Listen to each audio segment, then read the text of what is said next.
لِيَجْزِيَهُمُ اللَّهُ أَحْسَنَ مَا عَمِلُوا وَيَزِيدَهُم مِّن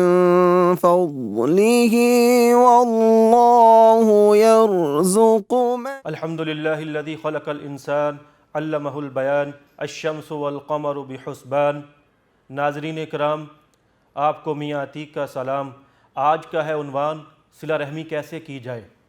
صلہ رحمی ایک ایسا عمل ہے کہ جس کے ذریعے اللہ رب العالمین رزق کے اندر اضافہ فرماتے ہیں۔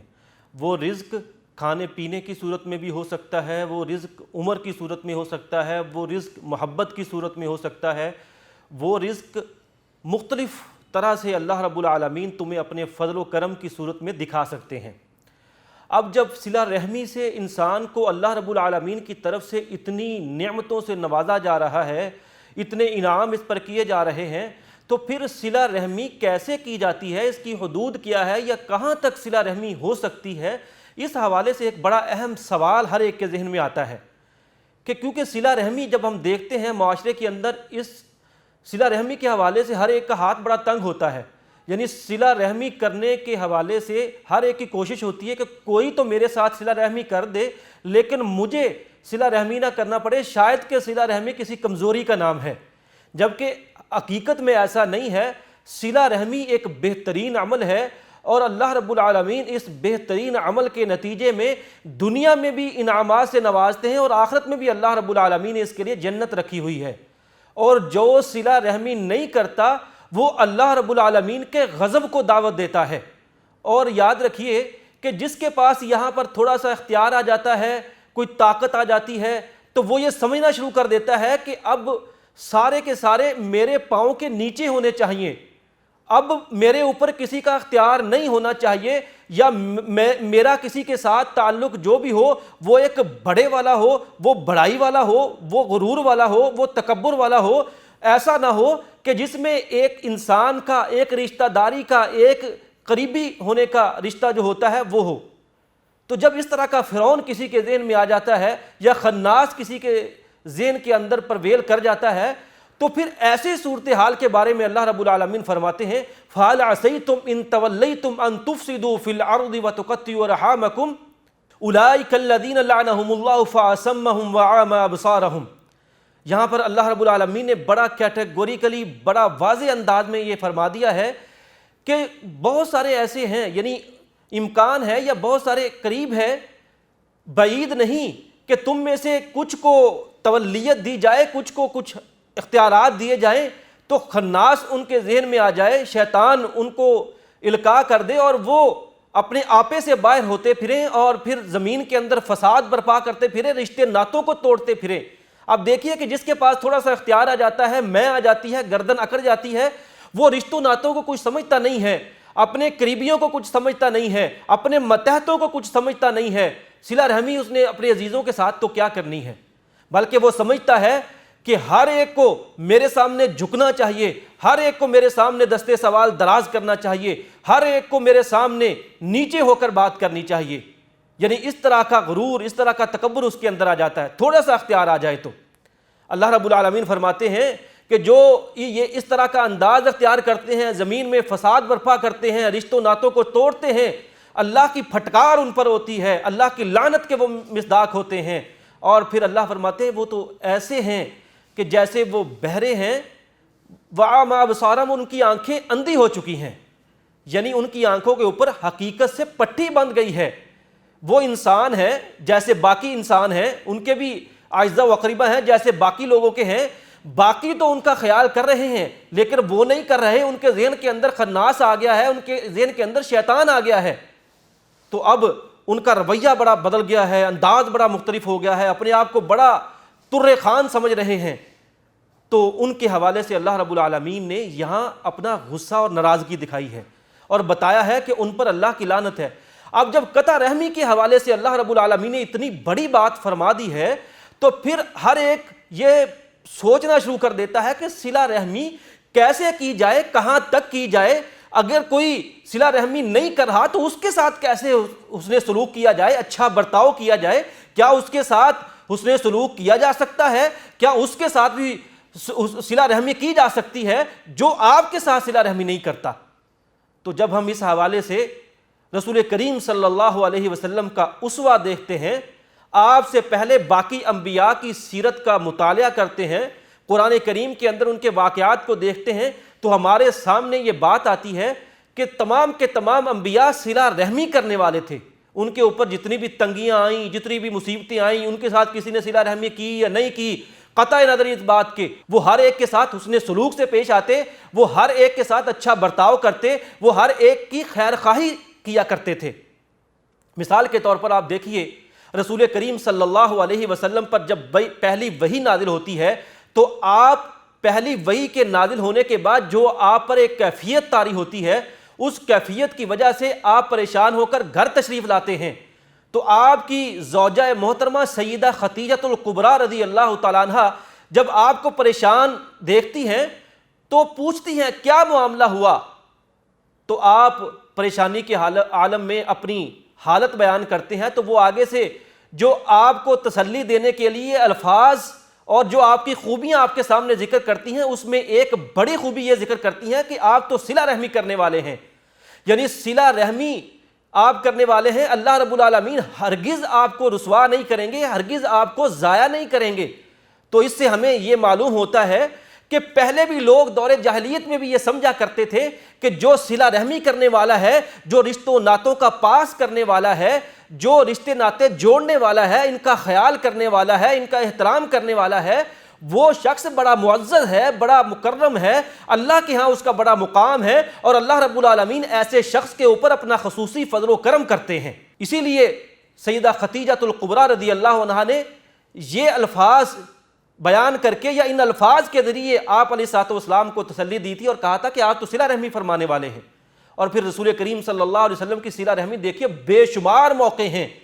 میں ایک موقع آپ کے سامنے عرض کرتا ہوں، وہ موقع کہ جو ہر صاحب اختیار کے لیے، ہر بڑے کے لیے، کہ جس کے پاس کچھ اختیار آ جاتا ہے، کچھ دولت آ جاتی ہے، وہ کچھ بڑا ہو جاتا ہے، تو پھر اس وقت اس نے کیسا انداز اختیار کرنا ہے۔ رسول کریم صلی اللہ علیہ وسلم کے حوالے سے دیکھیے کہ فتح مکہ کے موقع پر جب آپ مکہ مکرمہ کے اندر جہاں آپ کے اعزاء و اقرباء تھے لیکن اسلام قبول نہیں کیا تھا، وہ آپ سے جنگیں لڑ چکے تھے، آپ کو اذیتیں دے چکے تھے، آپ کو تکالیف پہنچا چکے تھے، آپ پر تشدد کر چکے تھے، سب کچھ کر چکے تھے، لیکن دیکھیے کہ جب رسول کریم صلی اللہ علیہ وسلم بطور فاتح کے وہاں داخل ہوتے ہیں، وہاں آپ علیہ الصلوۃ والسلام کو ان پر جب غلبہ ہو جاتا ہے تو سارے کے سارے جو تھے تو کسی نہ کسی طرح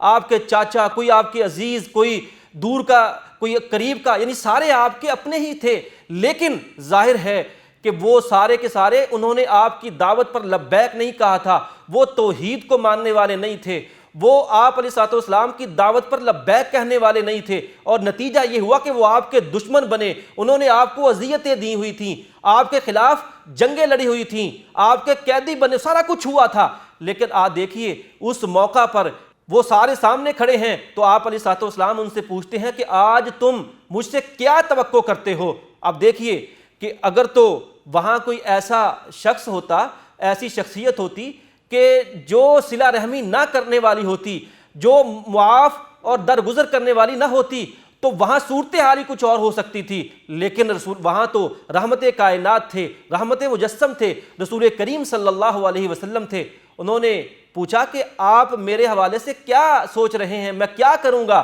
تو انہوں نے اس وقت آگے سے یہی کہا کہ آپ تو معاف کرنے والے ہیں، آپ تو رشتہ ناتوں کا خیال کرنے والے ہیں، یعنی آپ کی جو تعریف، جو توصیف وہ کر سکتے تھے وہ کی۔ آپ علیہ الصلوۃ والسلام نے ان سب کو کہ جو رشتہ دار تھے، جو رشتہ دار نہیں تھے، جنہوں نے آپ کو اذیتیں دی تھیں، نہیں دی تھیں، یعنی جو بھی تھے، آپ نے سب کو وہاں پر معاف فرما دیا۔ اب دیکھیے کہ آپ اگر بدلہ لینا چاہتے تو کوئی آپ کو روک نہیں سکتا تھا، آپ جتنا آپ کو اذیتیں پہنچائیں گئی، ان اذیتوں کے بدلے میں، ان تکلیفوں کے بدلے میں آپ ایک حکم جاری کر دیتے تو وہاں سب کی گردنیں اڑ جاتی، لیکن رسول کریم صلی اللہ علیہ وسلم نے وہاں صلہ رحمی کا ایسا انداز اختیار کیا کہ آپ نے سب کو معاف فرما دیا، اور اس معافی کا نتیجہ یہ نکلا کہ وہ سارے کے سارے مسلمان ہو گئے۔ اب دیکھیے یہ رسول کریم صلی اللہ علیہ وسلم کی صلہ رحمی کی ایک مثال میں نے آپ کے سامنے عرض کی ہے. آپ دیگر انبیاء کے حوالے سے دیکھ لیجئے کہ ان کا انداز کیسا ہوتا تھا. آپ جد الانبیاء سیدنا ابراہیم علیہ السلام کے حوالے سے دیکھیے. آج سب سے زیادہ ہمارے معاشرے میں جو محروم لوگ نظر آتے ہیں، جن کے ساتھ سب سے زیادہ صلہ رحمی ہونی چاہیے، وہ بدقسمتی سے والدین ہی ہیں. وہ والدین کے جنہوں نے جنم دیا ہے وہی اپنی اولاد کے حسن سلوک کو ترسے ہوتے ہیں. ایسے بہت سے واقعات میرے سامنے ہیں، ایسے بہت سے واقعات آپ کے سامنے ہوں گے کہ اولاد اپنے والدین کو سنبھالتی نہیں ہے، اولاد اپنے والدین کا خیال نہیں کرتی، اولاد اپنے والدین کے ساتھ حسن سلوک سے پیش نہیں آتی. اب یہاں پر دیکھیے کہ سیدنا ابراہیم علیہ السلام اپنے والد کے ساتھ ان کی بات چیت ہوتی ہے، آپ ان کے سامنے اللہ کی توحید کی دعوت رکھتے ہیں اور اپنے والد کے سامنے دعوت رکھتے ہوئے فرماتے ہیں کہ آپ جس کی عبادت کرتے ہیں وہ کیا ہے؟ نہ سنتا ہے، وہ نہ دیکھتا ہے، وہ تمہاری کچھ مدد نہیں کر سکتا. کیا ہے؟ تم کس طرف جا رہے ہو؟ تمہیں شیطان کے پیچھے نہیں چلنا چاہیے، تمہیں اللہ کی عبادت کرنی چاہیے. تو اس کے جواب میں انہیں ان کے والد کی طرف سے ڈانٹ ملتی ہے، انہیں دھمکی ملتی ہے. تو پھر اس کے جواب میں سیدنا ابراہیم علیہ السلام کس انداز سے پیش آتے ہیں، وہ صلہ رحمی کی ہمارے لیے ایک بہترین مثال ہے. جو لوگ کہتے ہیں نا کہ ہمارے والدین ہمارے ساتھ اچھا سلوک نہیں کرتے، ہمارے ساتھ اچھا نہیں بولتے، ان کے لیے یہ ایک بہترین مثال ہے کہ سیدنا ابراہیم علیہ السلام جیسے انہوں نے اپنے والد کو دعوت دی تو جواب میں انہیں جس انداز کا یا جس بے رخی کا یا جس ترشی کا یا جس ڈانٹ کا، جس دھمکی کا سامنا کرنا، اس کے بعد بھی انہوں نے جو جواب دیا وہ سونے کے پانی کے ساتھ لکھے جانے کے قابل ہے. اللہ رب العالمین نے اس بیان کو قرآن مجید میں درج کر بے مثال فرما دیا ہے، وہ قیامت تک کے لیے محفوظ ہو گیا ہے. آپ نے فرمایا جب آپ کو ڈانٹ ملی، آپ کو دھمکی ملی، آپ نے اپنے والد کو سلام کہا اور کہا کہ میں آپ کے لیے اللہ سے مغفرت طلب کرتا رہوں گا، اور وہاں سے چلے گئے. اب دیکھیے کہ کیا آج ہم اپنے معاشرے کے اندر اس طرح کی مثالیں تلاش کر سکتے ہیں؟ کیا ہمیں اس طرح کی صورتحال کوئی دیکھنے کو مل سکتی ہے؟ شاید ہی کوئی ایسا اکا دکا واقعہ ہو، ورنہ اکثریت ایسی ہوتی ہے کہ جو یہ ایکسپیکٹ کر رہی ہوتی ہے کہ میرے ساتھ تو میرے والدین اچھا سلوک کریں، اچھے طریقے سے بات کریں اور میری ضروریات پورا کریں، میری خواہشات پورا کریں، مجھے نہ ان کا خیال رکھنا پڑے، مجھے نہ ان کی بات ماننی پڑے، مجھے نہ ان کے حوالے سے اپنے آپ کو کسی مشکل میں ڈالنا پڑے، اور میں جیسے بات کروں بس ان کا ہے کہ وہ برداشت کرتے جائیں. تو یہاں پر دیکھیے کہ اللہ کے نبیوں نے اپنی سیرت کے ذریعے، اپنے کردار کے ذریعے یہ بتا دیا کہ کیسے صلہ رحمی کی جا سکتی ہے. آپ سیدنا یوسف علیہ السلام کا انداز دیکھیے کہ ان کے بھائیوں نے ان کے ساتھ کیا کیا کچھ نہیں کیا. ان کے بھائیوں نے جب وہ چھوٹے تھے، جب وہ ان کے سامنے طاقتور نہیں تھے، ان کو مارا، ان پر تشدد کیا، ان کو کنویں میں گرایا، یعنی جو کچھ وہ کر سکتے تھے وہ کچھ کیا انہوں نے. لیکن دیکھیے سیدنا یوسف علیہ السلام مصر کے تخت پر بیٹھتے ہیں، مصر کی حکومت میں ان کا حصہ ہوتا ہے، وہ ایک بڑے منصب پر فائز ہوتے ہیں. پھر اس کے بعد جب ان کے وہی بھائی کہ جنہوں نے بہت عرصہ پہلے انہیں مارا ہوتا ہے، ان میں کنویں میں گرایا ہوتا ہے، ان پر تشدد کیا ہوتا ہے، جب وہ سامنے آتے ہیں تو پھر آپ ان کے ساتھ کیسا رویہ اختیار کرتے ہیں؟ وہ رویہ آج ہمیں اختیار کرنے کی ضرورت ہے. اب دیکھیے کہ بھائی تھے نا، بھائیوں نے آپ کے ساتھ اچھا سلوک نہیں کیا، اب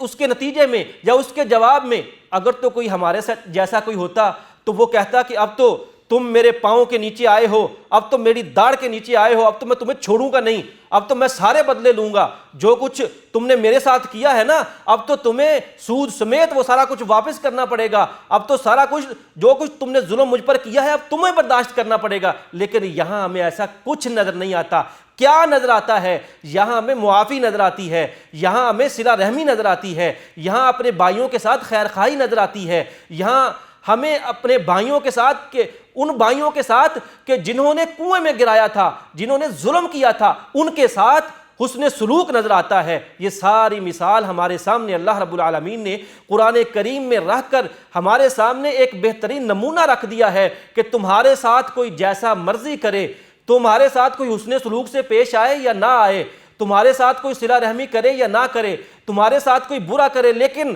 تم نے امتی ہونے کے ناطے، تم نے اللہ اور اس کے رسول کا محب ہونے کے ناطے تمہاری یہ ذمہ داری ہے، مومن ہونے کے ناطے تمہارا یہ فرض ہے کہ تم نے اپنی طرف سے برا نہیں کرنا، تم نے اپنی طرف سے برائی کی طرف نہیں جانا، برا سلوک نہیں کرنا، قطع رحمی نہیں کرنی، تم نے اپنی طرف سے اچھا ہی کرنا ہے۔ پھر آپ دیکھیے ذرا کہ اللہ کے رسول کس قدر صلہ رحمی کے حوالے سے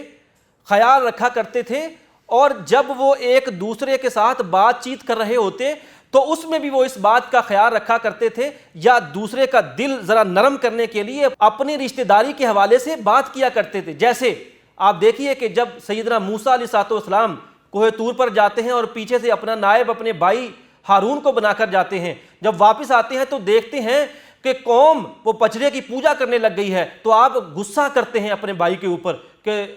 تم نے کیا کیا، تم نے ان کی اصلاح نہیں کی۔ تو پھر آگے سے وہ جب بھائی اپنے بھائی کا غصہ ٹھنڈا کرنے کے لیے جو بات کرتے ہیں تو وہاں پر وہ کہتے ہیں یبن یعنی وہاں پر بھی اپنی رشتہ داری کا، اپنے بھائی ہونے کا ایک رشتہ جتا کر ان سے بات کرتے ہیں تاکہ ان کے دل کے اندر رحم آئے۔ تو یہاں ہمیں یہ سبق ملتا ہے کہ اپنے عزیزوں کے ساتھ، اپنے رشتہ داروں کے ساتھ، اپنے قریبیوں کے ساتھ، اپنے نسبی رشتہ دار ہوں، اپنے ننہالی رشتہ دار ہوں، دودھالی رشتہ دار ہوں یا سسرالی رشتہ دار ہوں، کوئی بھی ہوں، یا اپنے والدین کے دوست ہوں، یعنی جیسے آپ کا والد کا کوئی دوست ہو، پھر آپ کی والدہ کی کوئی سہیلی ہو، یا اسی طرح یعنی جو بھی آپ کے قریبی ہوں، آپ نے ان کے ساتھ حسن سلوک سے پیش آنا ہے، اچھا انداز اختیار کرنا ہے، آپ نے ان کے ساتھ بہترین انداز اختیار کرنا ہے، یہ آپ کی ذمہ داری ہے۔ اور یہ اللہ کے رسولوں کے نمونوں کے ذریعے ہمارے سامنے یہ بات آتی ہے، اور جب ہم یہ انداز اختیار کریں گے، اس سٹیج تک ہم صلہ رحمی اپنے اندر ڈال لیں گے، تو پھر آپ دیکھیے کہ اللہ رب العالمین کیسے جو ہے وہ آپ پر اپنے فضل و کرم کی، اپنے رحمت کی بارشیں برساتے ہیں، کیسے اللہ رب العالمین آپ پر اپنا کرم کا نزول فرماتے ہیں۔ سیدنا ہارون علیہ السلام نے جس طرح سیدنا موسیٰ علیہ السلام کو مخاطب فرمایا تھا، اس سے ہمارے معاشرے کے اندر ایک عجیب طرح کے رویے کی مذمت بھی ہوتی ہے، اور اس حوالے سے اصلاح کا پہلو بھی نکلتا ہے۔ ہمارے ہاں ایک نارمل رویہ دیکھنے کو یہ ملتا ہے کہ اقربا پروری کی مذمت میں رشتہ داروں کے ساتھ بالکل روڈ بیہیو کر دیا جاتا ہے، ان کے ساتھ حسن سلوک نہیں برتا جاتا، بلکہ وہ کوئی رشتہ دار جس کا حقدار ہو اس کو حق نہیں دیا جاتا، اور اگر کوئی حق دے بھی لے تو پھر معاشرے کے دوسرے لوگ اس طرح وہاں پر بیہیو یا ایکٹ کرنا شروع کر دیتے ہیں کہ جیسے شاید کہ اس کی قابلیت کی بنیاد پر اسے یہ حق نہیں ملا، بلکہ اقربا پروری کی وجہ سے ملا ہے۔ حقیقت یہ ہے، اور اسلام کی تعلیمات جو ہماری رہنمائی کرتی ہیں اس سے ہمیں یہ معلوم ہوتا ہے کہ اگر کوئی آپ کا قریبی رشتہ دار کسی کام کا اہل ہو تو آپ اسے کام دے سکتے ہیں، آپ اسے اس کی ہیلپ کر سکتے ہیں، آپ اس کی صلاحیتوں سے فائدہ اٹھا سکتے ہیں، اور اسے محنت مشقت کے لیے، اسے روزگار کے لیے اسے ہیلپ کر سکتے ہیں۔ جبکہ ہمارے ہاں اس حوالے سے اقربا پروری کی جہاں بہت ساری قابل مذمت صورتیں ہیں، وہاں ہمارے ہاں قابل تعریف یا اچھی جو اقربا پروری کی صورتیں ہو سکتی ہیں ان کو بھی بالکل نظر انداز کر دیا جاتا ہے، بلکہ بہت سارے لوگوں کا تو حق ہی اس لیے مارا جاتا ہے کہ وہ رشتہ دار ہیں۔ تو یہ جو افراط و تفریط کا رویہ ہے، اس سے بھی ہمیں بچنے کی ضرورت ہے، اور اس سے بھی قطع رحمی کا ایک عنصر یا قطع رحمی کا ایک پہلو اس سے عیاں ہوتا ہے، اور یہ اسلامی تعلیمات کے سراسر خلاف ہے۔ ہاں، جب صورتحال یہ ہو کہ کوئی قریبی عزیز اس کو صرف اور صرف اس بنیاد پر ذمہ داری سونپی جائے کہ وہ رشتہ دار ہے، اس کے اندر اہلیت نہیں ہے، صلاحیت نہیں ہے، پھر تو یہ قابل مذمت اقربا پروری کہلائی جا سکتی ہے یا کہی جا سکتی ہے۔ لیکن جب ایسی صورتحال نہیں، بندہ جو آپ کا عزیز ہے، آپ کا رشتہ دار ہے، وہ کر سکتا ہے، اہلیت ہے، صلاحیت ہے، سارا کچھ اللہ نے دیا ہے، تو پھر یہ ایسی اقربا پروری آپ سمجھ لیں کہ جو اقربا پروری کرنی چاہیے۔ اور جس طرح سیدنا موسیٰ کے نائب سیدنا ہارون بنے،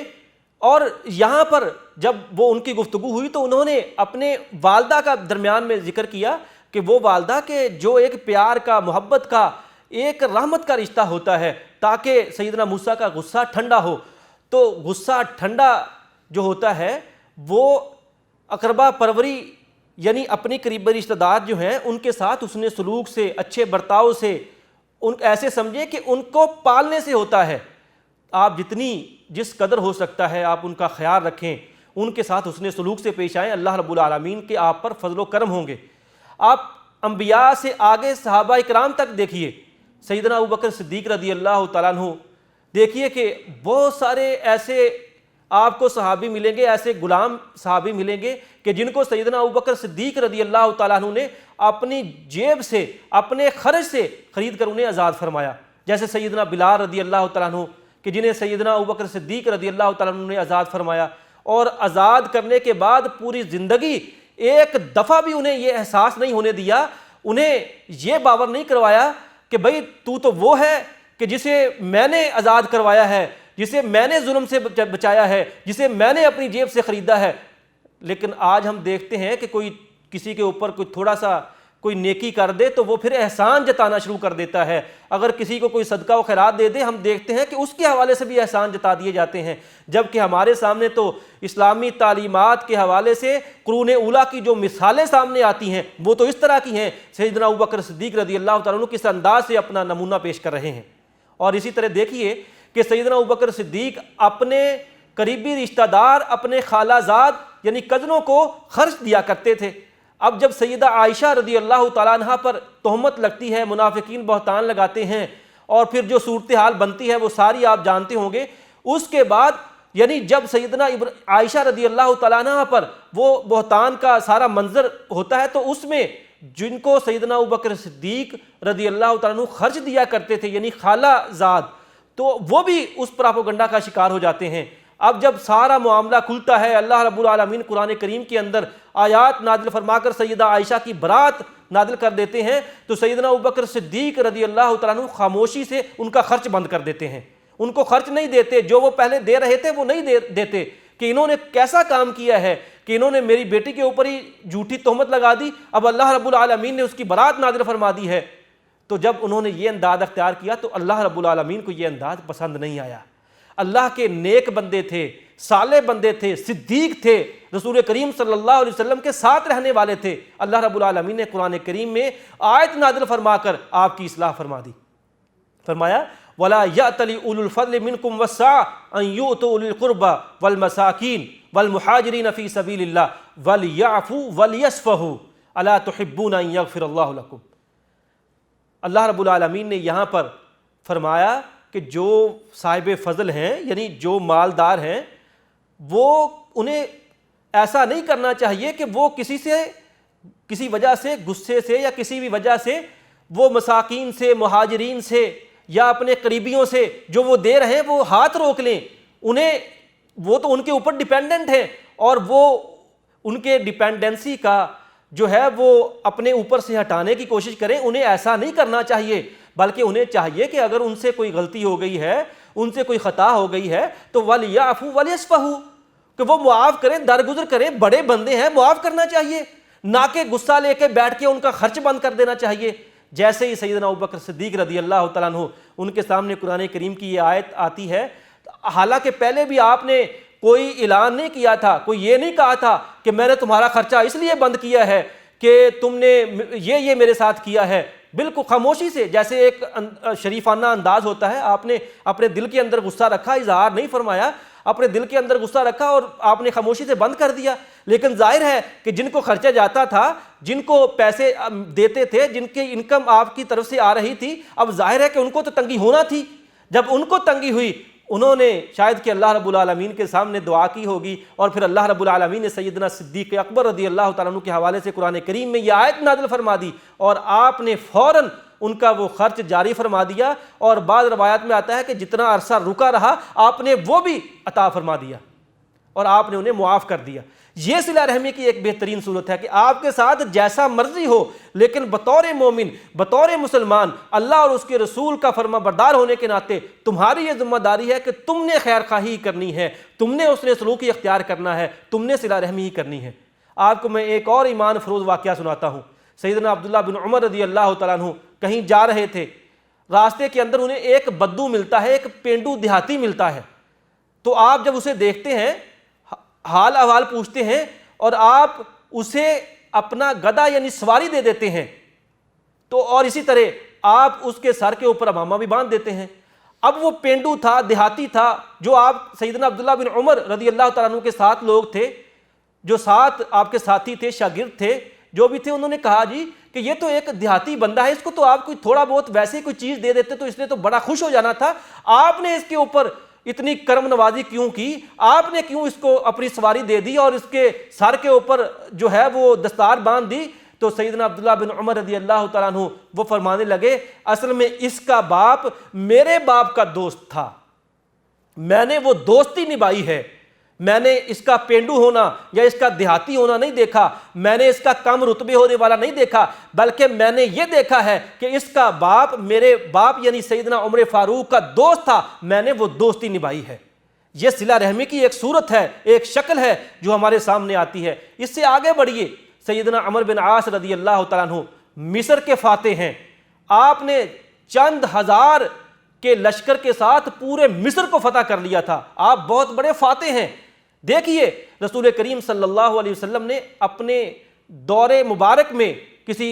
مقام پر یہ فرمایا تھا، اپنے صحابہ کو تلقین کی تھی کہ جب تم مصر فتح کرو تو اس وقت تم نے ان کا خیال رکھنا ہے، یعنی اس بات کا مفہوم یہ ہے کہ وہ تمہارے سسرالی رشتہ دار ہیں، تم نے ان کے ساتھ صلہ رحمی کرنی ہے۔ اب دیکھیے کہ سیدنا عمر بن عاص رضی اللہ تعالیٰ عنہ اس کی کیسے پاسداری کرتے ہیں۔ جب سیدنا عمر بن عاص لشکر کے ساتھ مصر کے فتح کرنے کے لیے اس کے دروازوں پر پہنچتے ہیں تو وہاں پر جا کر انہیں پہلے دعوت دیتے ہیں اور ان کے ساتھ حسن سلوک سے پیش آتے ہیں، انہیں بتاتے ہیں ہمارے رسول سیدنا رسول کریم صلی اللہ علیہ وسلم انہوں نے ہمیں یہ تلقین کی تھی کہ ہم مصر والوں کے ساتھ حسن سلوک سے پیش آئیں، ان کے ساتھ اچھائی کا سلوک کریں، اچھا برتاؤ کریں، کیونکہ وہ رشتہ دار ہیں، ان کے ساتھ رشتہ داری نبھانی ہے۔ وہ رشتہ داری ایک تو سیدنا ابراہیم علیہ السلام کے تسلسل سے جو چل رہی تھی، ایک تو وہ، اور دوسرا جو سیدنا ابراہیم جو آپ صلی اللہ علیہ وسلم کے بیٹے تھے، جو ان کی والدہ تھیں ماریہ قبطیہ رضی اللہ تعالیٰ عنہ، وہ مصر سے تعلق رکھتی تھی۔ ان دو حوالوں سے رسول کریم صلی اللہ علیہ وسلم نے تلقین کی تھی کہ آپ نے ان کے ساتھ حسن سلوک سے پیش آنا ہے۔ جب یہ بات ان کے پادریوں کے سامنے، جو ان کے ایسے سمجھے راہب تھے، ان کے سامنے یہ بات پیش ہوئی تو وہ حیران رہ گئے۔ انہوں نے کہا کہ اتنی بڑی، اتنی اعلیٰ اور اتنی پرانی اور اتنی اعلیٰ سطح پر جو صلہ رحمی کی تلقین ہو سکتی ہے یا کوئی صلہ رحمی کر سکتا ہے، وہ تو اللہ کے رسول کے علاوہ کوئی نہیں کر سکتا۔ تو گویا کہ انہوں نے بھی صلہ رحمی کے ذریعے ہی رسول کریم صلی اللہ علیہ وسلم کی اس حوالے سے تصدیق کر دی کہ آپ علیہ الصلوۃ والسلام نے اگر یہ فرمایا ہے کہ مصر والوں کے ساتھ حسن سلوک سے پیش آنا ہے، تو گویا آپ کا یہ فرمانا یہ اس بات کی دلیل ہے کہ آپ نے صلہ رحمی فرمائی ہے ہمارے ساتھ، اور ایسی صلہ رحمی، ایسی بڑی سطح پر اور ایسی دور کی صلہ رحمی یہ اللہ کا نبی اور رسول ہی فرما سکتا ہے۔ اور دیکھیے یہ صلہ رحمی، اس کی آپ یہ جتنے بھی میں نے واقعات یا جتنے بھی آپ کو باتیں سنائی ہیں، ان ساری باتوں کے اندر آپ کو بڑے بڑے فضل و کرم نظر آئیں گے، اللہ کی بڑی بڑی رحمتوں کا آپ کو مشاہدہ ہوتا نظر آئے گا۔ لیکن جو صلہ رحمی کو توڑتا ہے، جو قطع رحمی کرتا ہے، وہ اللہ کے ہاں لعنتی بن جاتا ہے۔ اللہ رب العالمین اسے جہنم کے اس کا ٹھکانہ جہنم رکھا ہے۔ یاد رکھیے رسول کریم صلی اللہ علیہ وسلم کا یہ فرمان ہے کہ جو قطع رحمی کرنے والا ہے وہ جنت میں کبھی داخل نہیں ہوگا۔ رسول کریم صلی اللہ علیہ وسلم کا فرمان ہے لا يدخل الجنت قاطع، یعنی قطع رحمی کرنے والا جنت میں داخل نہیں ہوگا۔ گویا کہ قطع رحمی کرنے والے پر، رشتے ناطے توڑنے والے پر جنت حرام ہو چکی ہے اور وہ جہنم کا اس کا ٹھکانہ ہے۔ اور یہ بھی قرآن کریم میں اللہ رب العالمین نے فرمایا ہے الذین ینقضون عہد اللہ من بعد میثاقہ ویقطعون ما امر اللہ بہ ان یوصل ویفسدون فی الارض اولئک ھم اللعنۃ ولہم سوء الدار، کہ اللہ رب العالمین فرماتے ہیں کہ جو اللہ سے پختہ عہد کرنے کے بعد توڑتے ہیں یا رشتے ناتوں کو توڑتے ہیں، زمین میں فساد مچاتے ہیں، وہ لعنتی لوگ ہیں اور ان کا ٹھکانہ بہت برا ہے۔ تو ہم نے صلہ رحمی کے راستے کو اختیار کرنا ہے۔ ہمارے ساتھ کوئی جیسا مرضی سلوک کرے، ہم نے اس کے ساتھ بدلے میں حسن سلوک سے پیش آنا ہے، اچھا انداز اختیار کرنا ہے، جتنی خیر خواہی ہو سکتی ہے وہ خیر خواہی کرنی ہے، اور اس کے نتیجے میں اللہ رب العالمین کی طرف سے پھر جو فضل، جو کرم، جو رحمتیں،